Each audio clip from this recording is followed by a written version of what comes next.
Mengapani jenazah laki-laki.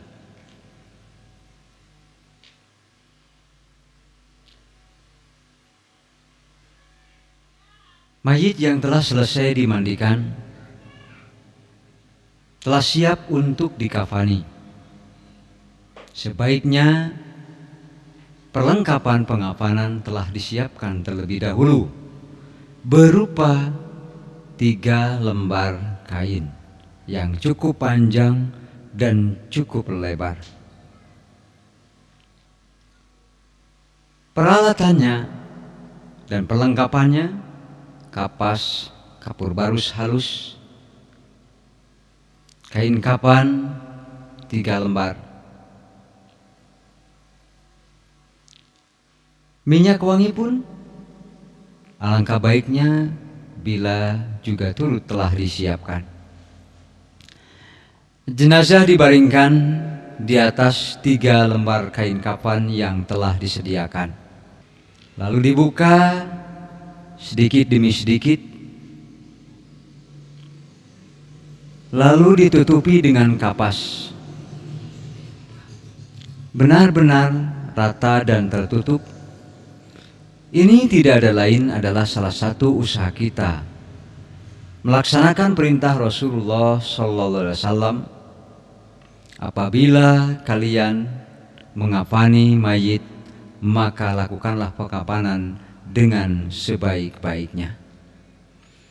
Tidak ada tindakan kasar, tidak juga menyakiti dan merusak tubuh mayit. Oleh karena itu kapas ini diperlukan, terutama di bagian-bagian anggota badan yang akan saling bersentuhan. Hal ini tidak ada lain agar tidak terjadi kerusakan pada tubuh mayit atau tidak terjadi sedikit pun lecet diakibatkan karena bersentuhan yang keras. Hal ini kemungkinan terjadi ketika jenazah atau mayit ini dipindah tempatkan atau ketika dibawa dengan kendaraan jenazah atau dengan keranda. Kapas benar-benar rata ke seluruh tubuhnya, bagian depan, samping, dan belakangnya. Oleh karena itu kapas harus disediakan dengan secukupnya, tidak ada kekurangan, dari ujung kepala sampai ke ujung kaki, agar tubuh mayit tidak bersentuhan langsung dengan kain kafan demi menjaga dan menghindarkan dari kelecetan pada tubuh mayit ini.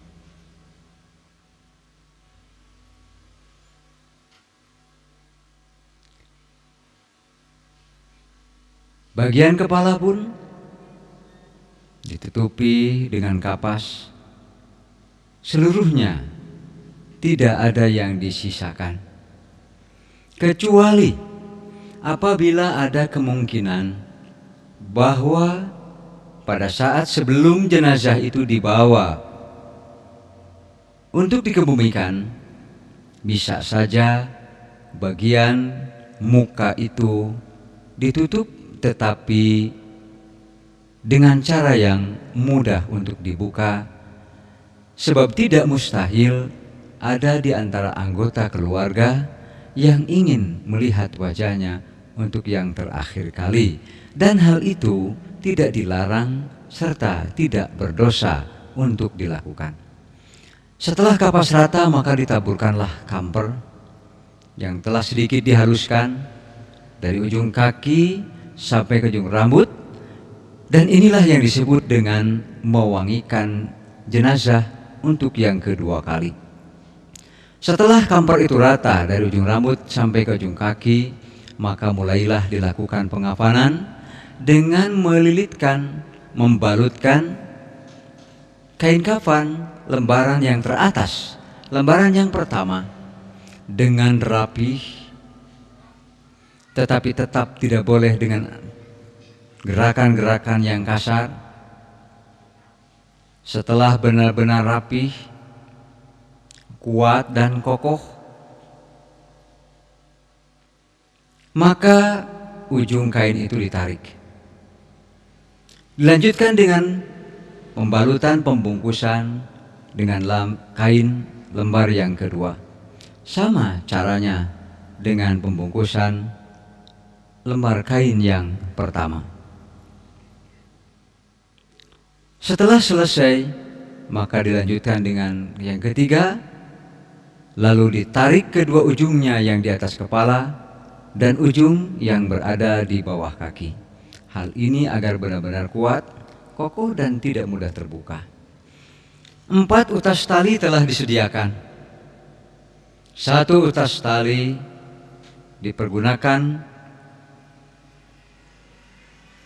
untuk mengikat bagian kain kafan di ujung kepala. Agar tidak mudah terlepas, lakukanlah dengan kuat. Tali yang kedua diikatkan di bagian tangan agar tangan ini pun tidak terlepas. Ikatkan cukup kuat, dan selanjutnya tali yang ketiga diikatkan di bagian lutut, karena biasanya bagian itulah yang ketika mayit ini dipindahkan dari satu tempat ke tempat lainnya mudah terlepas. Ikatan terakhir atau tali yang keempat maka dilakukan di ujung